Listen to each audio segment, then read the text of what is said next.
এবারে ডেকে নিচ্ছি পরবর্তী প্রতিযোগীকে। মাদারীপুরের প্রতিযোগী হাফেজ আব্দুর রহমান এবারে মঞ্চে আসছে।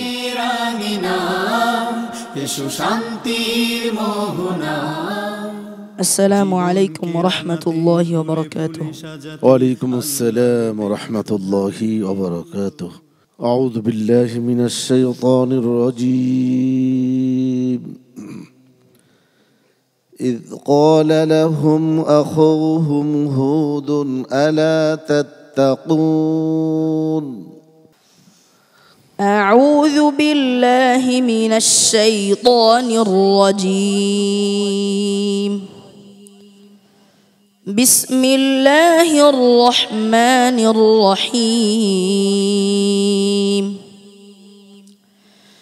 كذبت عاد المرسلين إذ قال لهم أخوهم هود ألا تتقون إني لكم رسول أمين فاتقوا الله وأطيعون وما أسألكم عليه من أجر إن أجري إلا على رب العالمين أتبنون بكل ريع آية تعبثون وتتخذون مصانع لعلكم تخلدون وإذا بطشتم جبارين فاتقوا الله وأطيعون واتقوا الذي أمدكم بما تعلمون أمدكم بأنعام وبنين وجنات وعيون إني أخاف عليكم عذاب يوم عظيم قالوا سواء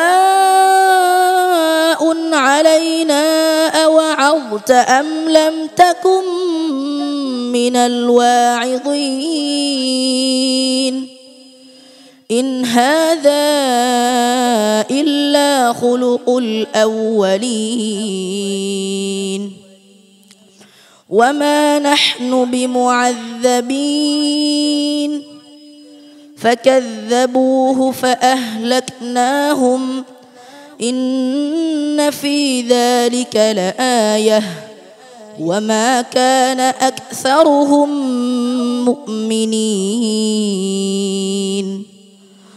وإن ربك لهو العزيز الرحيم كذبت ثمود المرسلين حسبك صدق الله مولانا العظيم মাশাআল্লাহ। আব্দুর রহমানের আজকের পারফরমেন্স কেমন ছিল হাফেজ মাওলানা আবু ইউসুফ? গলা যত্ন নিতে হবে তো, হ্যাঁ ভালো হয়েছে, কিন্তু আরো ভালো হইতে হবে, ভালো লাগতে হবে আমাদের, ঠিক আছে, দর্শকদেরও ভালো লাগতে হবে, নাহলে তো পুরোপুরি তুমি নাম্বারও পাবে না, ঠিক আছে। গলার প্রতি যত্ন নাও। ওস্তাদ জি, আব্দুর রহমানকে এর পূর্বে যখন সে তেলাওয়াত করছিল এই কথাগুলি তাকে বলা হয়েছে, তার মনে হয় ঠান্ডা লাগছে, গলার আওয়াজটা কেমন ফেসফেসে হয়ে গেছে। আওয়াজটা যদি শক্ত স্ট্রং থাকতো তাহলে তেলাওয়াতটা আরও মধুর হইতো, মজা হইতো। ইনশাআল্লাহ তুমি চেষ্টা করো। সম্মানিত বিচারক শেখ ফখরুল হুদা, তার আওয়াজটা একটু বসে যাওয়াতে আমার মনে হচ্ছিল সে যেভাবে তার তিলাওয়াতটা ফুটিয়ে তুলছে চাচ্ছে তা পারতেছে না, তার আওয়াজ তাকে হেল্প করতেছে না, যার কারণে তার তিলাওয়াতের যে স্বাদ আমরা আগের পূর্বে পেয়েছি আজকে ঠিক ততটুকু পাইনি। ইনশাআল্লাহ ভবিষ্যতে আরো ভালো হবে। তোমাকে যে পরামর্শ দেওয়া হলো সে অনুযায়ী তুমি কাজ করতে থাকো। হজরত মাওলানা সৈয়দ মুসাদ্দিক বিল্লাহ আল মাদানী। আমরা আসলে এই ছোট্ট ছোট্ট কোরআনের পাখিদের থেকে যে সুমধুর কণ্ঠে আল্লাহ পাকের কালাম শুনতে পাইতেছি, এটা খুবই মজা লাগতেছে, খুবই আনন্দ লাগতেছে। এবং এদের দ্বারা আমি মনে করি যে আমাদের যে বাংলাদেশের যারা কোরআন বিমুখ, যারা কোরআন থেকে দূরে, তারা আরও উৎসাহিত হবে, তাদের নিশ্চয়ই, সন্তানদেরকে তারা উৎসাহিত করবে। অনেক ধন্যবাদ আপনাকে আব্দুর রহমান, তোমার জন্য অনেক শুভকামনা এবং দোয়া আমার পক্ষ থেকে তোমার জন্য রইল। আসসালামু আলাইকুম ওয়া রাহমাতুল্লাহি ওয়া বারাকাতুহু।